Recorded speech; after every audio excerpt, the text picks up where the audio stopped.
أما بعد أعوذ بالله من الشيطان الرجيم بسم الله الرحمن الرحيم وذكر فإن الذكر تنفع المؤمنين وقال النبي صلى الله عليه وسلم إنما الأعمال بالخواتيم. صدر محفل معزز علماء کرام، دینی و ملی بھائیوں، بزرگوں، دوستوں، پردہ نشین محترمائیں اور بہنیں، آج کے اس اجلاس میں مجھے چند باتیں کہنے کی اللہ رب العالمین نے توفیق دی ہے۔ اللہ رب العالمین سے دعا ہوں کہ اللہ رب العالمین ہمیں سچ کہنے اور ہم سب کو اس پر عمل کرنے کی توفیق دے۔ محترم سامعین، اس دنیا کے اندر جتنے لوگ ہیں کم و بیش زیادہ تر سبھی کا یہ یقین ہے کہ ایک دن اس دنیا سے انہیں رخصت ہونا ہے۔ اس میں بہت کم اختلاف ہے مسلمان ہو،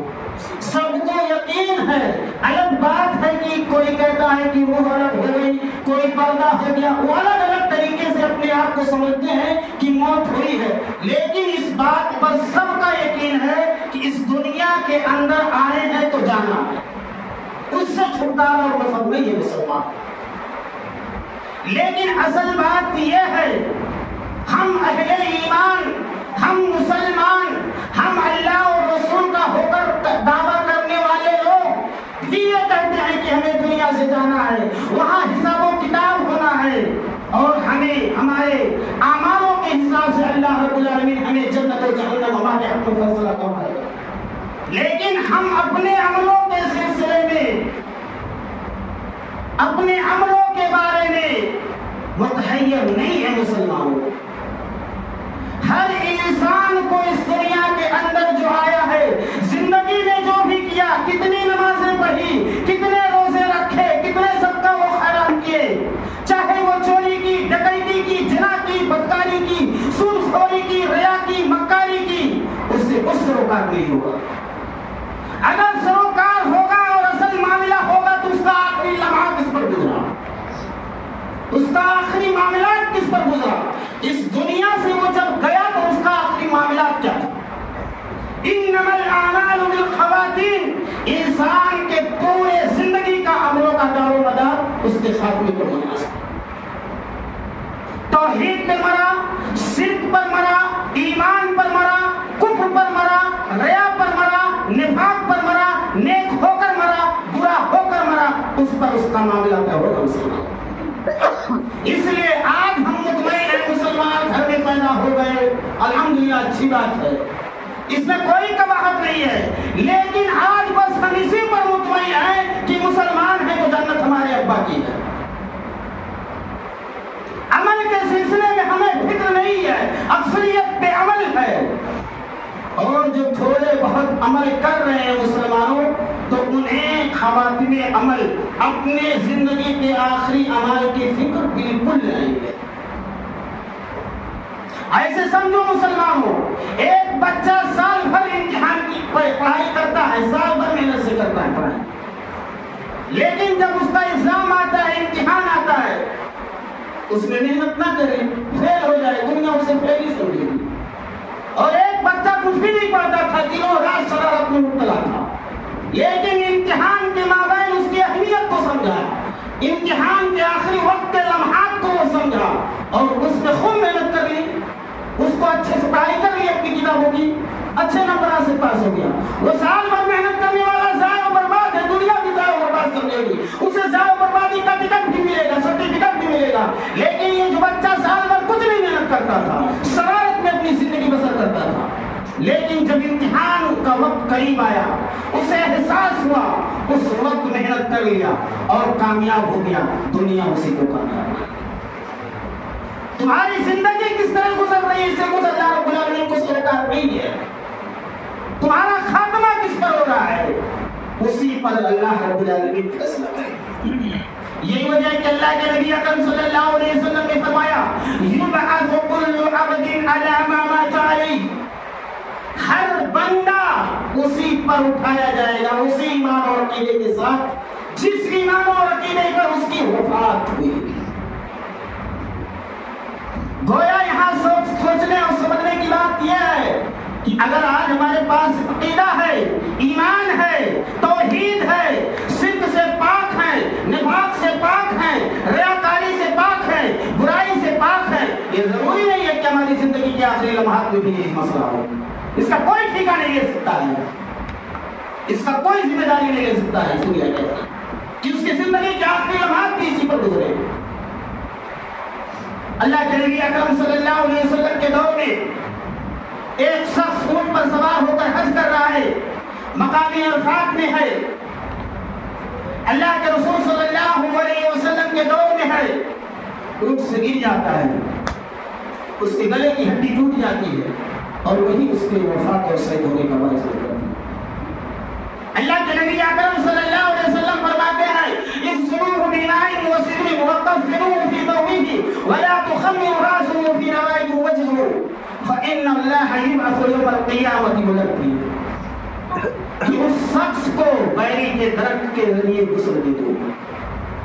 بیری کے درخت کے پتے سے غسل دے دو، پانی سے غسل دے دو، وَقَفِّنُوهُ فِي ثَوْبِهِ اور اسے اسی کے کپڑے میں دفن کر دو، وَلَا تُخَمِّرُوا رَأْسَهُ وَفِي رَوَائِدٍ وَجْهُهُ اور اس کے چہرے کو اور اس کے سر کو نہ ڈھانپو، فَإِنَّ اللَّهَ يُبْعَثُ يَوْمَ الْقِيَامَةِ مُلَبِّيًا کیونکہ اللہ رب العالمین کل قیامت کے روز اسے اس حالت میں اٹھائے گا کہ وہ تکبیر اللہ لبیک لا شریک لک لبیک کا بلند آواز بلند کرتا ہوا اٹھے، کیونکہ اس کی زندگی کا آخری لمحہ اس حالت میں ہوا کہ وہ اللہ کا توحید لبیک اللہم لبیک لا شریک لک لبیک کی آواز بلند کرتا ہوا اس دنیا سے رخصت ہوا تھا۔ اب اس کا آخری لمحہ یہی تھا، اسی لیے کل قیامت کے روز اللہ رب العالمین جب اسے قبر سے اٹھائے گا تو اسی عمل کے ساتھ اسے اٹھایا جائے گا۔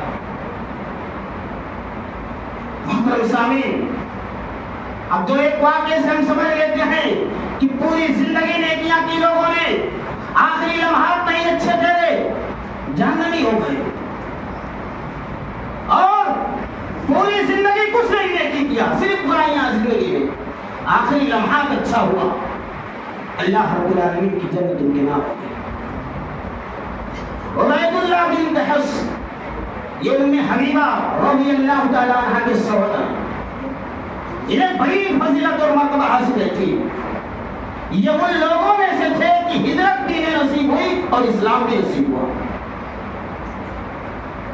یہ ان حضرات میں سے تھے کہ حبشہ کی طرف انہوں نے ہجرت کی تھی، اور اللہ کے نبی اکرم صلی اللہ علیہ وسلم نے فرمایا ان الاسلام یہدم ما کان قبل وان الہجرۃ ما تہدم ما کان قبل،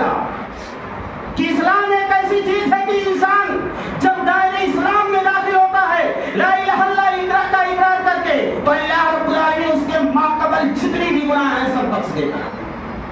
وہاں سے اس کی ایک نئی زندگی شروع ہو جاتی ہے، اس کے نامہ اعمال سے گناہوں کا خاتمہ ہو جاتا ہے۔ اور وہی فضیلت ہجرت کو بھی حاصل ہے کہ ایک انسان اگر خلوص للہیت کے ساتھ کسی علاقے سے دوسرے علاقے کی طرف، جب اس علاقے میں اسے کتاب اللہ اور سنت رسول پر عمل کرنے پر مجبور کر دیا جائے، زندگی گزارنا وہاں دوبر ہو جائے اس کی، تو اخلاص کے ساتھ اگر وہ ہجرت کرتا ہے، یہ چیز آج بھی باقی ہے، تو اللہ رب العالمین اس کے سارے گناہ معاف فرما دے گا، وہاں سے اس کی ایک نئی زندگی شروع ہوگی۔ عبید اللہ بن جحش ان اشخاص میں سے تھے کہ اللہ نے یہ دونوں صفات سے نوازا تھا، یہ ہجرت کرنے والے بھی تھے، اسلام لانے والے بھی تھے، اللہ رب العالمین نے ان کے گناہوں کا خاتمہ کر دیا تھا، لیکن حبشہ میں جا کر کچھ عیسائیوں کے ساتھ ہو لیا اور ان کی صحبت میں اسلام سے مکر گئے، اسلام اور دین سے مرتد ہو گئے، وہاں جا کر عیسائیت اپنا لی۔ محترم سامعین، ان کا ٹھکانہ اچھا نہ ہو، کیونکہ یہ نہیں دیکھا جائے گا کہ یہ کتنے بڑے نیک تھے، ان کے زندگیوں میں اعمال ذخیرہ بہت زیادہ تھا، ان کا آخری لمحہ دیکھو، اسلام سے مرتد ہو گئے، ہجرت کی ثواب بھی غائب، اسلام کے ثواب بھی غائب، اور یہ جہنم میں۔ اسی طرح محترم سامعین، جنگ حنین ایک شخص ہے جو بڑی دلیری کے ساتھ کفار و مشرکین کو تحریک کر رہا ہے، اس کے چرچے ہیں صحابہ کے مابین، یہاں تک کہ صحابہ کرام نے نبی اکرم صلی اللہ علیہ وسلم سے کہا ما عجز منا اليوم احد كما عجز فلان، آج جس طرح سے فلاں نے بہادری دکھائی ہے میں نے کسی کو بہادری دکھاتے ہوئے نہیں دیکھا۔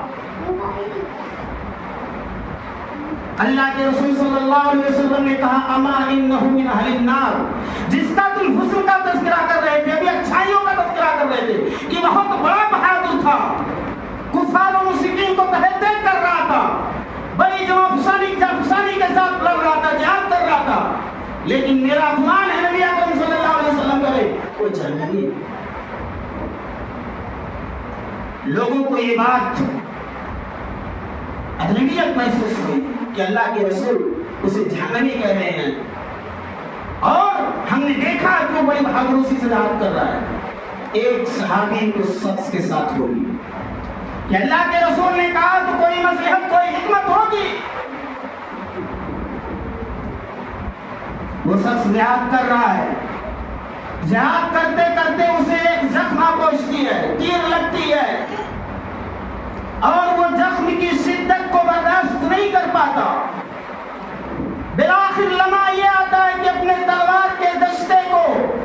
زمین پر رکھ دیتا ہے اور اپنے سینے سے نوک پر ٹکا دیتا ہے اور زور دے کر خودکشی کر لیتا ہے۔ مسلمانوں جہاد کر رہا ہے، ان اللہ یغفر للشہید من کل ذنب الا الدین، اللہ نے ایک شہید کے لیے پروانہ نصیب عطا فرمایا، جاؤ تمہارے تمام کے تمام گناہ معاف ہیں اگر تم صحیح معنوں میں اللہ کے راستے میں شہید ہو گئے، سوائے قرض کے، سوائے حقوق العباد کے، اگر تمہارا حقوق کا مسئلہ نہیں ہے بندوں کے ساتھ تو جاؤ سارے گناہ معاف ہیں۔ یہ انسان جہاد کر رہا تھا، اللہ کے راہ میں شہید ہونے والا تھا، لیکن آخری لمحے میں اس زخم کی شدت کو برداشت نہیں کر سکا اور اپنے آپ سے خودکشی کر لی۔ وہ شخص جو اس کے پیچھے لگے تھے سارے معاملات کو دیکھتے ہیں، اللہ کے رسول صلی اللہ علیہ وسلم کے پاس دوڑ کر جاتے ہیں، اشہد ان لا الہ الا اللہ وان محمدا عبدہ ورسولہ، میں اس بات کی گواہی دیتا ہوں کہ اللہ کے سوا کوئی معبود برحق نہیں، اللہ کے رسول اور اللہ کے بندے اور سچے رسول ہیں۔ آپ نے جیسا کہا تھا معاملہ ویسے ہوا، اللہ کے رسول نے فرمایا معاملہ کیا ہے؟ اس نے کہا جس شخص کے بارے میں بتلائے تھے کہ وہ جہنمی ہے، ہاں اللہ کے رسول وہ جہنمی ہے، میں نے دیکھا وہ جو مردی کے ساتھ لڑ رہا تھا اسے ایک زخم لگی، اس زخم کو وہ برداشت نہ کر سکا اور اپنے تلوار اور نیزے کے ذریعے سے خودکشی کر لیا۔ اللہ کے رسول مسلمانوں جہاد کر رہا تھا، ایمان والا تھا اور بڑی بہادری سے جہاد کر رہا تھا، صحابہ کے مابین اس کے چرچے تھے، لیکن آخری لمحہ اس کا کیا تھا کہ خودکشی کر لیا، اور شریعت میں خودکشی کرنا حرام۔ تو گویا ہماری زندگی میں ہم کتنے بھی نیک عمل کریں اس پر مطمئن نہیں ہو سکتے، ہمیں فکر کرنی ہوگی اپنے آخری لمحات کی، ہمیں سوچ کرنی ہوگی، ہمیں اللہ سے اس کے بارے میں دعا کرنی ہوگی۔ اور محترم سامعین، وہ واقعات بھی سن لیں، ایسے لوگ بھی اس دنیا کے اندر تھے زندگی میں کبھی بھی کچھ نیکیاں نہیں کی، لیکن آخری لمحات میں اللہ نے انہیں ہدایت دی، توبہ کیے، نیک عمل کیے، اللہ نے انہیں جنت دی۔ ان میں سے ایک عمر بن اقیس، وفی روایت اخنس، صحابی رسول ہے، انہوں نے زمانے جاہلیت میں جب تک ایمان نہیں لائے تھے بہت سودی لین دین کرتے تھے، بہت لوگوں کے سود کے معاملے پر دولت دیے تھے، انہیں ابھی سودی رقم بہت زیادہ آنے تھے، اور یہ اس وقت اللہ کے رسول صلی اللہ علیہ وسلم پر بیعت نہیں کی، ایمان نہیں لائے گا اس کے رسول پر، کیونکہ ابھی ان کے سود کے بہت سارے مال آنے تھے۔ صحیح روایت ابو داؤد کی روایت مسلمانوں، معاملہ یہاں تک پہنچتا ہے کہ غزوہ احد پر یہ ایمان لے آتے اور سیدھا جہاد کے لیے چلے جاتے، سیدھا جہاد کے لیے غزوہ احد میں چلے جاتے ہیں، اور انہیں ایک زخم لگ جاتا ہے، اسی زخم کے ساتھ وہ واپس آتے ہیں اور شہید ہو جاتے ہیں۔ اللہ کے نبی اکرم صلی اللہ علیہ وسلم نے ان کے بارے میں فرمایا فَمَاتَ فَدَخَلَ الْجَنَّةَ وَمَا صَلَّى لِلَّهِ صَلَاةً، یہ وہ شخص ہیں زندگی میں کوئی نیکی نہیں کی، ابھی حرام کاری کے لیے سود کے لین دین کے سلسلے میں جو مال آنے والے تھے اس کے متمنی تھے، اس کے چاہت رکھنے والے تھے کہ ابھی میرا مال سود والا آ جائے گا اس کے بعد میں ایمان لاؤں گا،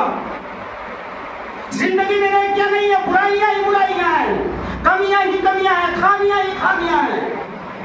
لیکن آخری لمحے میں اللہ نے ہدایت دی، آخری لمحے کو انہوں نے سوچا چھوڑ دیا ان سب باتوں کو، غزوہ احد میں شریک ہوئے، ایمان لائے اور انہیں زخم لگا اور اسی زخم کے ساتھ وہ گھر آئے اور وہی زخموں کی شہادت کا باعث بنا۔ اللہ کے رسول صلی اللہ علیہ وسلم نے جنت کا پروانہ عطا فرمایا، کہا فمات فدخل الجنہ وما صلی للہ فلا، یہ وہ شخص ہے جو فوت پا چکے ہیں اور اللہ انہیں جنت میں داخل کرے گا، اور انہوں نے اپنی زندگی میں ایک نماز نہیں پڑھی، یعنی نماز پڑھی نہیں مطلب اللہ نے انہیں اس کا لمحہ اور موقع نہیں عطا فرمایا۔ کوئی نیکی نہیں ہے مسلمانوں، زندگی کے آخری لمحات ہیں، اعمال کا دار و مدار خاتمے پر ہے، ان کے زندگی کا آخری خاتمہ کس پر ہو رہا ہے؟ شہادت کی موت ہو رہی ہے، اور شہادت کی موت کے بارے میں جیسا بتایا گیا اگر کوئی بات کا مسئلہ نہیں ہے، اللہ رب العالمین تمہارے تمام نیکیوں کو، تمام گناہوں کو معاف فرما دے گا۔ اسی طرح محترم سامعین، اللہ کے نبی اکرم صلی اللہ علیہ وسلم کا ایک غلام ہے اور وہ یہودی ہے، نبی اکرم صلی اللہ علیہ وسلم پر ایمان لانے والا ہے، ایک غلام ہے، یہودی کی ہے، موسیٰ علیہ السلام کی باتوں کو ماننے والا، رد بدل باتوں کو، جو صحیح سالم اس وقت نہیں تھی۔ وہ بیمار ہوتا ہے، اسلام میں اس نے کچھ نیکیاں نہیں کی، اللہ کے رسول صلی اللہ علیہ وسلم اس کی یاد کے لیے آتے، قال النبی کان غلام یہودی یخدم النبی صلی اللہ علیہ وسلم فمرض، وہ بیمار ہوتا ہے، اللہ کے رسول اس کی تیمارداری کے لیے جاتے ہیں، قریب بیٹھتے ہیں اور اس سے کہتے ہیں اسلم، ایمان لے آؤ۔ قریب میں اس کا باپ بیٹھا ہے، وہ لڑکا اپنے باپ کی طرف دیکھ رہا ہے کہ میں اسلام لاؤں یا نہ لاؤں، یہ نبی جو کہہ رہے ہیں میں اس بات کو مانوں یا نہ مانوں۔ اس لڑکے کا باپ کہتا ہے اطیع ابا القاسم، حضرت محمد مصطفیٰ صلی اللہ علیہ وسلم جو کہہ رہے ہیں، ابو القاسم جو کہہ رہے ہیں، اس بات کو مانو، ایمان لے آؤ۔ وہ لڑکا ایمان لے آتا ہے، وہ غلام ایمان لے آتا ہے، فاسلم، وہ ایمان لے آتا ہے اور اسی پر اس کی وفات ہوتی ہے۔ اللہ کے رسول صلی اللہ علیہ وسلم جب وہاں سے گزرتے ہیں تو کہتے ہیں الحمدللہ الذی انقذہ من النار، تمام تعریف اس رب تعالیٰ کے لیے جس نے اس کو جہنم کی آگ سے بچا لیا۔ زندگی میں کوئی نیکی نہیں ہے مسلمانوں، اس شہید کے پاس بھی کوئی نیکی نہیں تھی، اس کے بعد بھی اسلام کے بارے میں کوئی نیکی نہیں ہے، لیکن آخری لمحہ اس کا یہ ہے کہ وہ اسلام قبول کر لیتا ہے اور اسی مرد میں وہ وفات پاتا ہے۔ تو گویا مسلمانوں ہمارے پاس دوسرے سے عمل ہی نہیں ہے، اور جو تھوڑی بہت عمل بھی ہے تو ہمیں ہماری آخری عمل کی ناحیے سے کچھ بھی فکر نہیں ہے، بے خبری کی نیند ہم سو رہے ہیں۔ ہم کبھی رب سے یہ دعا نہیں کرتے کہ اللہ اگر آج تو ہمیں ایمان اور اسلام پر بقا رکھا ہے تو ہماری زندگی کے آخری لمحات کو بھی ایمان اور اسلام کی حالت پر کرنا اٹھانا۔ محترم سامعین، اسی طرح سے بنو اسرائیل کا ایک بہت مشہور واقعہ ہے، 99 آدمیوں کا قاتل ہے ایک انسان، اب اسے ہدایت ملنے والی ہے، وہ راہب سے پوچھتا ہے کہ کیا میری ابھی کچھ اس دنیا کے اندر توبہ کی گنجائش ہے، میں 99 آدمیوں کا قاتل ہوں؟ لوگ اسے ایک عالم کے پاس بھیجتے، کہتے ہیں تمہارا تو بڑی کوئی گنجائش نہیں، جاؤ، وہ اسے بھی قتل کر دیتا ہے۔ جاؤ، ایک اور قتل ہو گئی، 100 قتل ہو گئے، نیکی کچھ نہیں ہے، برائیاں ہی برائیاں ہیں، خامیاں بھی خامیاں ہیں، غلطیاں ہی غلطیاں ہیں۔ پھر اسے ایک اور عالم ملتا ہے، اس سے پوچھتا ہے، وہ عالم کہتا ہے تمہارے اور توبہ کے مابین کوئی چیز ہے نہیں، تم توبہ